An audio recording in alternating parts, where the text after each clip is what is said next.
Баршаңызға қайырлы күн. Бүгін грузин халқының өте дәмді, тойымды және тез дайындалатын шкмирули тағамын дайындаймыз.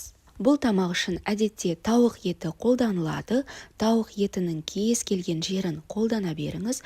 Менде бүгін тауықтың жамбас еті, яғни куриные бедра. Оны жақсылап жуып, екі жағынан мұқият қағаз сүлгімен құрғатып аламыз, кейін аздап тұздаймыз.